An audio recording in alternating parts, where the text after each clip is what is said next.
2021 کے مہمان خصوصی وزیر اعظم اسلامی جمہوریہ پاکستان جناب محترم عمران خان کو اسلام آباد کانکلیو کا افتتاحی خطاب کی دعوت دیتا ہوں۔ وزیر اعظم اسلامی جمہوریہ پاکستان جناب عمران خان۔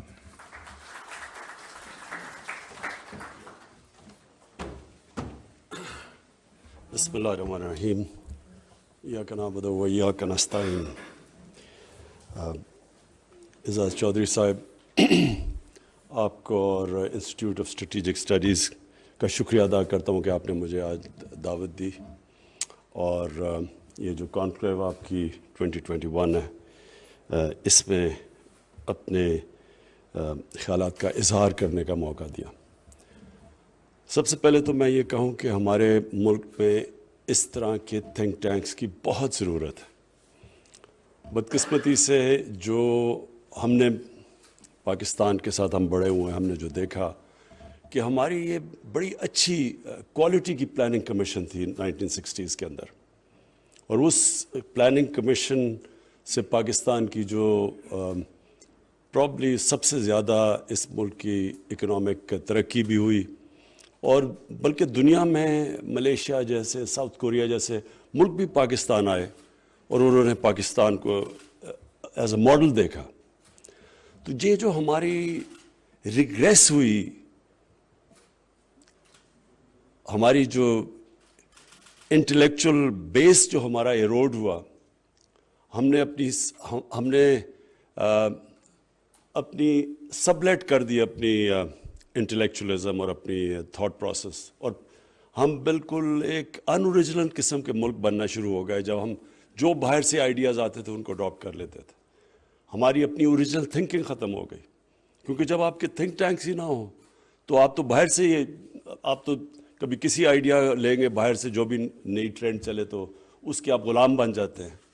تو اس کی بہت ضرورت ہے، اس تھنک ٹینک کی، اور میں اس لیے کہتا ہوں کہ آپ کی یہ جو آنے والے دنوں میں اس ملک کو ضرورت ہے، کیونکہ میں چاہتا ہوں آپ ہمارے میڈیا کو بھی ایجوکیٹ کریں، کہ جتنی زیادہ آپ ریسرچ کریں گے اور آپ کی ریسرچ کے بعد آپ اپنے پاکستان کا ویو پوائنٹ رکھیں گے دنیا کے سامنے، وہ آپ اپنے میڈیا کے سامنے بھی رکھیں گے، جو میں اپنے لوکل میڈیا کی بات کر رہا ہوں۔ کیونکہ میں دیکھتا ہوں پروگرامز کے اندر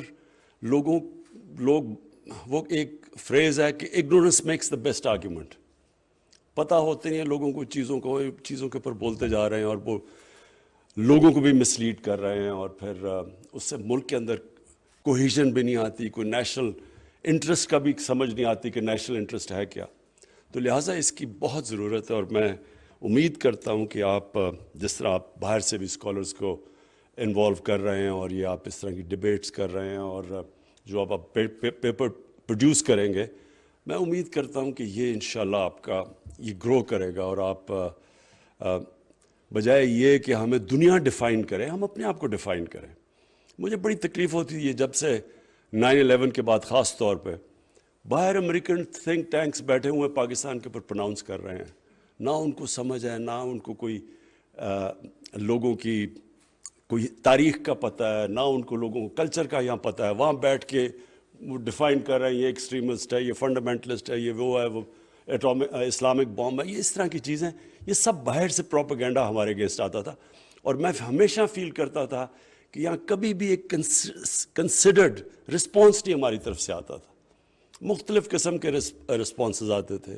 ایک وہ لوگ بیٹھے ہوئے ہیں جو سمجھتے ہیں کہ جو ویسٹ آف سویز سے جو بھی چیز آتی ہے وہ ٹھیک ہی ہے، ویسٹرنائزیشن کو ماڈرنائزیشن سمجھتے ہیں، ان کی اوریجنل تھنکنگ نہیں ہے۔ دوسری طرف ہمارے ریئیکشنریز ہیں جو ریئیکٹ کرتے ہیں کہ کوئی بھی چیز ویسٹرن ہو اس کو ریجیکٹ کر دیتے ہیں۔ تو کیوں؟ اور وہ اس لیے کہ ہمارا اپنا اوریجنل تھاٹ ایوالو ہی نہیں کیا، ڈیولپ ہی نہیں کیا، اور ہمارے ڈفرینٹ سٹینڈز آتے رہے ہیں۔ یہ جو میں نے رحمۃ اللہ عالمین اتھارٹی بنائی ہے، اس کا مقصد ہی یہ ہے کہ کسی کو کوئی وہ اسلام کو وہاں بیٹھ کے کہتے ہیں کہ پاکستان سب سے زیادہ خطرناک دنیا میں ملک ہے، یہاں ایکسٹریمسٹ کو کانسنٹریٹ کر لیتے ہیں ایکسٹریم فیکشن سوسائٹی میں، اور سارے ملک کو ڈیفائن کر دیتے ہیں اس سے۔ میں جب پہلی دفعہ انگلینڈ گیا تو وہاں ایک ہوتے تھے سکن ہیڈز، وہ جس ایشین کو پکڑتے تھے اس کو مارتے تھے، ان کو ابیوز کرتے تھے، سب کو پیکیز کہتے تھے۔ تو اگر میں انگلینڈ کو ڈیفائن کر دیتا وہ سکن ہیڈ سے، تو وہ تو اور ہی کوئی ملک نکلا تھا. حالانکہ اس ملک میں بہت ٹالرنس ہے, ان کے اندر بڑے انلائٹنڈ سوچ ہے, بڑے ٹالرنٹ لوگ ہیں, لیکن ان کے ایکسٹریم سے اگر میں ملک کو ڈیفائن کروں تو وہ تو اور ہی شکل نکلائے گی. ہماری بدقسمتی ہے کہ ہمارے ایکسٹریمز کو سامنے رکھ کے سارے ملک کو ڈیفائن کر دیتے ہیں, کیونکہ ہم اپنے آپ کو ڈیفائن نہیں کرتے. تو اس لیے رحمت اللہ عالمین اتھارٹی بھی بنائی ہے اسکالرز کی, پاکستان کے اسکالرز, باہر انٹرنیشنل بڑا زبردست کام ہو رہا ہے اسلام کے اوپر. تو ہم ایک ویل تھاٹ آؤٹ اپنا ویو دیں کہ ہمارا ہے کیا, یہ اسلام کے نام پہ ملک بنا تھا تو کیا ہے ہمارا اسلام. تو اس لیے تھنک ٹینکس کی ضرورت ہے, اور اس لیے آپ کی اس ملک کو بہت ضرورت ہے. یہ جو آپ نے پیس کی بات کی کہ پیس اور پراسپیرٹی یہ ساتھ ساتھ جاتے ہیں, لیکن میں ایک ہسٹری کا اسٹوڈنٹ ہوں. میری ایک کنسیڈرڈ ویو ہے کہ جب بھی جنگوں سے مسئلے حل کیے گئے ہیں ہمیشہ مس کیلکولیشن ہوتی ہے, اور اس کے ساتھ اس میں ہمیشہ جو فیصلے کرتے ہیں جنگ سے مسئلہ حل کرنے کے لیے, ان کے اندر دو کوالٹی ضرور ہوتی ہیں. ایک تو وہ تاریخ سے سیکھتے نہیں ہیں, انہوں نے تاریخ پڑھی نہیں ہوتی دنیا کی, اور دوسرا ان کو تکبر ہوتا ہے اپنے ہتھیاروں پہ. یہ دو وجہ سے مس کیلکولیشنز ہوتی ہیں. آپ کہیں بھی دیکھ لیں, تاریخ اٹھا کے دیکھ لیں, زیادہ تر یہ مس کیلکولیشنز کی وجہ سے جنگیں چند ہفتے, ہمیشہ ورڈ ہوتا ہے کہ یہ چند ہفتے کی جنگ ہے, اور وہ پھر جنگ چلتی جاتی ہے. یہ افغانستان میں دیکھ لیں, ہمارے اپنے ملک میں دیکھ لیں, ہم نے جب ملٹری آپریشنز کیے ہیں.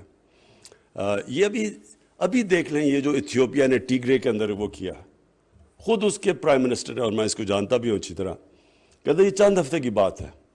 تو آج دیکھیں کہ وہاں کتنا بڑا ہیومینیٹیرین کرائسس ہوا ہے. سو میرا یہ کنسیڈرڈ اوپینین ہے کہ جنگوں سے جو بھی مسئلہ حل کرنے کی کوشش کرتا ہے وہ بالکل اور نہ اس کو تاریخ کا پتہ ہوتا ہے, اور وہ انسانیت کا نہیں سوچتا, کیونکہ اتنی زیادہ ابھی افغانستان میں سفرنگ دیکھیں آپ کتنی ہے. تو ہمیں ہمیشہ کوشش کرنی چاہیے, لاسٹ منٹ تک پوری کوشش کرنی چاہیے کہ ڈائیلاگ سے ہم اپنے مسئلے حل کریں. ہمارا سب سے بڑا مسئلہ ایک ہی ہے, ساؤتھ ایشیا, سارے ساؤتھ ایشیا کو ہاسٹیج رکھا ہوا ہے, وہ ہے کشمیر کا مسئلہ. اور بڑی مجھے افسوس سے کہنا پڑتا ہے کہ ہم نے آج کے پوری کوشش کی کہ ہندوستان سے ہم بات چیت کریں. میں نے اس کو کال بھی کی نریندر مودی کو, جتنے بھی ہم نے اوورچرز کیے, مجھے آہستہ آہستہ یہ احساس ہوا کہ اس کو کمزوری سمجھ رہا تھا کہ جتنی ہم کوشش کر رہے تھے امن کی, تو وہ اس کا ایک اور ریاکشن آ رہا تھا. وہ سمجھ رہا تھا کہ ہم بہت پاکستان کمزور ہے اس وقت, تو اس لیے وہ ان سے امن کرنے کی کوشش کر رہا ہے. اور بدقسمتی سے دوسری چیز یہ کہ ایک ہمارا ایک نارمل ہندوستان کی حکومت سے ہمارا ان سے انٹریکشن نہیں ہو رہا تھا. ایک آئیڈیالوجی کے خلاف آئیڈیالوجی سے ہمارا مقابلہ ہو رہا تھا, جو آر ایس ایس ہے. اور جس نے بھی آر ایس ایس کی آئیڈیالوجی پڑھ لی ہے, اور یہ ان کی جو فاؤنڈنگ فادرز ان کی سٹیٹمنٹس آپ دیکھ لیں, تو اس آئیڈیالوجی کے ساتھ بڑا مشکل ہے کہ ہمیں کسی قسم کی بھی ہمارے سے نیگوسیشنز اور صحیح معنی میں نیگوسیشنز کرتے ہیں. اور یہ صرف جو ہندوستان میں ہو رہا ہے یہ ہمارے لیے ہماری بدقسمتی نہیں ہے, اور خاص طور پہ کشمیر کے لوگوں کی بدقسمتی نہیں ہے, یہ ہندوستان کے لوگوں کی بڑی بدقسمتی ہے. کیونکہ ایک اتنا بڑا ملک ہو, اس کے اندر کم از کم کتنی 50-60 کروڑ تو مائنورٹیز ہیں. جو بھی براہمن جو یہ R S S centred Brahmin یہ آئیڈیالوجی ہے, تو یہ جو ایکسکلوڈ کر رہی ہے وہ کم از کم 50-60 کروڑ لوگوں کو ایکسکلوڈ کر رہی ہے. یہ کبھی ہیومن ہسٹری میں ایسے نہیں ہوا کہ اتنے بڑے لوگوں کو, چنک آف پاپولیشن کو آپ کہہ دیں کہ آپ سیکنڈ کلاس سٹیزن ہیں, اور یہ صرف ہندوتا یعنی یہ صرف ہندوؤں کے لیے ہندوستان ہے.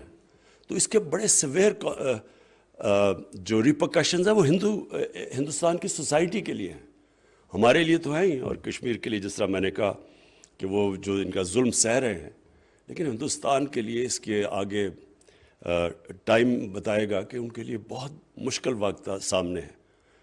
اور یہ سسٹینیبل بھی نہیں ہے یہ آئیڈیالوجی, کیونکہ یہ جب آپ ایکسکلوڈ کرتے ہیں لوگوں کو تو دنیا کی تاریخ کی یہ ایک ہسٹری ہمیں یہ بتاتی ہے کہ جب ہم مارجنلائز کرتے ہیں تو آپ لوگوں کو پھر ریڈیکلائز بھی کر دیتے ہیں. اور ریڈیکلائز لوگوں کے لیے اتنی بڑی مائنورٹی میں اگر تھوڑے سے بھی لوگ ریڈیکلائز ہو جائیں تو وہ ہندوستان کو دشمن کی ضرورت نہیں ہے ایکسٹرنل اینیمیز کی. جو ہمارا دوسرا اس وقت کافی بڑا ہمارے لیے واری ہے وہ افغانستان ہے.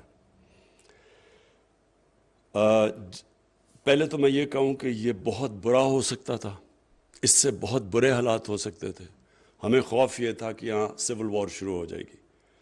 ہم نے جب طالبان کے ڈیلیگیشن یہاں آئے بھی تو جو ہمیں ساری ہماری ایجنسیز نے رپورٹ کیا تھا افغانستان میں, تو انہوں نے کہا اگر طالبان نے سارا افغانستان کے اوپر فتح کرنے کی کوشش کی تو وہ نہیں کر سکیں گے اور وہاں پروٹریکٹڈ سول وار ہو جائے گی. تو وہ تو ہمارے لیے سب سے بڑا نائٹ میئر سیناریو تھا کہ سول وار جس طرح جب سوویٹس گئے تھے تو اس کے بعد جو سول وار شروع ہوئی اس میں کم از کم 2 لاکھ افغان مرے تھے اس میں, اور اس کے جو ریفیوجی پرابلم تھا پاکستان کو وہ برداشت کرنا پڑا. تو ابھی بھی ہمارا نائٹ میئر سیناریو تو یہ تھا کہ سول وار ہوگی اور یہاں پھر ریفیوجیز اور افغانستان کی تباہی ہوگی. تو ادھر وہ تو اگر اب ہم دیکھیں تو افغانستان کے بھی لوگ بڑے خوش قسمت رہ چکے ہیں, اور ہمارے لیے بھی ابھی تک بڑی خوش قسمتی ہے کہ وہاں اس طرح کی تباہی نہیں مچی. لیکن جو اب تباہی سے بچانا ہے افغانستان کو وہ ہے ہیومینیٹیرین کرائسس. اور وہ اس لیے کہ اس وقت جو ان کی فریز کر دیے ان کے ریزروز اور ان کا جو بینکنگ سسٹم کو انہوں نے بالکل فریز کر دیا ہے, تو اس کا امپیکٹ تو ان کی عوام پہ پڑے گا. اور ہم پوری کوشش کر رہے ہیں, OIC کے فارن منسٹرز کی میٹنگ بھی ہے انشاءاللہ اگلے ہفتے, جس میں ہم پوری کوشش کر رہے ہیں کہ دنیا کو آگاہ کریں کہ وہ اگر جتنا بھی آپ طالبان کو پسند کریں یا نہ کریں, ایشو تو اس وقت 4 کروڑ افغان لوگ ہیں. تو وہ جو انسان ہیں ان کے اوپر کیا گزر رہی ہے اور کیا گزرے گی اگر اسی طرح کے حالات پرسسٹ کیے. تو پاکستان اپنی پوری کوشش کرے گا, لیکن جب تک کہ امریکہ کے اندر یہ ریئلائزیشن نہیں آتی کہ اگر وہ اسی طرح ان کے فنڈز کو فریز کر دیا اور ان کی اکانومی کو سکویز کر دیا اور یہ ہیومینیٹیرین کرائسس ادھر چلا گیا جس طرف یہ جا رہا ہے, تو اس کا نقصان تو سب کو ہوگا. پاکستان کو بہت ہوگا, لیکن ایران میں بھی ابھی بڑا ریفیوجی پرابلم آیا ہوا ہے. ریفیوجیز یورپ میں آگے پرابلمز بنے ہوئے ریفیوجیز کے, اور افغانستان کے سب سے بڑا تو افغانستان کے لوگوں کے لیے جو 40 سال سے ہر قسم کی مشکل کا سامنا کر رہے ہیں, ان کے لیے ایک بڑا مشکل وقت ہوگا. تو اس لیے پاکستان اپنا پورا رول پلے کرے گا, اور یہ ہمارے لیے فیوچر کے لیے بڑا امپورٹنٹ ہے کہ افغانستان میں امن ہو. کیونکہ جس طرح بات کی جیو اکنامکس کی, ہمارا تو کنیکٹیوٹی سینٹرل ایشیا میں اور سارے سینٹرل ایشین ریپبلک سے اس وقت ان کی بھی اتنی خواہش ہے جتنی پاکستان کی ہے کہ ہماری کنیکٹیوٹی ان سے ہو. وہ سب چاہتے ہیں کہ پاکستان کو استعمال کریں اور یہاں سے ان کی ٹریڈ جائے گوادر کے تھرو. تو وہ بھی سب انٹرسٹڈ ہیں, ہمارے معاہدے بھی ہو گئے ہیں, لیکن بیچ میں افغانستان میں امن کی شدید ضرورت ہے یہ کنیکٹیوٹی کے لیے. اور جو تیسری چیز سی پیک ہمارے لیے ایک زبردست اپرچونٹی ہے اور ہم اس کا فائدہ اٹھا رہے ہیں. لیکن جو ہمیں ایک دیکھنا ہے آگے کہ یہ جو جس طرح شاہ جی نے ریفر کیا, یہ جو کولڈ وار کی طرف سچویشن جا رہا ہے اور بلاکس بن رہے ہیں,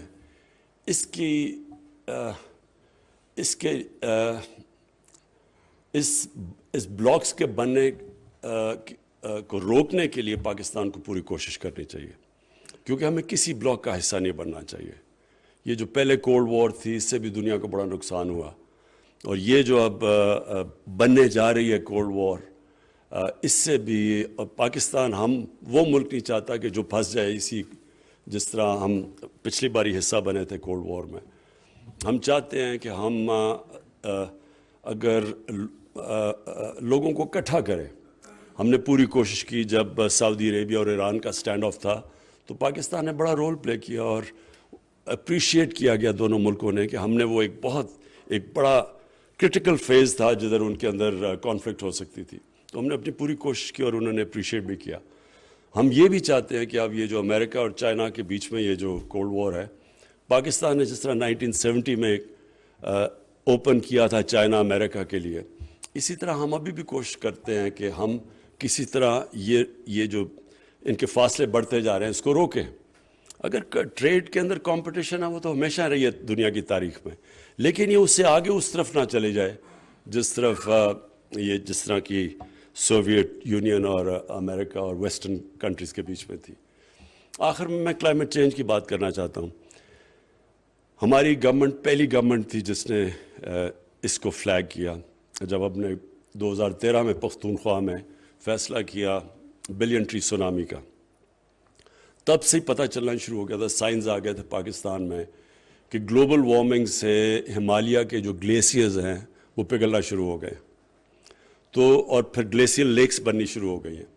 اور دیہات میں جو لوگ رہتے تھے اور میری طرح کا جو کہ زیادہ ٹریکنگ اور شوق تھا دیہات میں جانے کا اور پہاڑوں پہ جانے کا، تو ہمیں تو سائنس 20 سال پہلے شروع ہو گئے تھے آنے کہ موسم گرم ہونا شروع ہو گیا، لیکن تب کوئی اتنا سیریس نہیں لیتا تھا اس کو.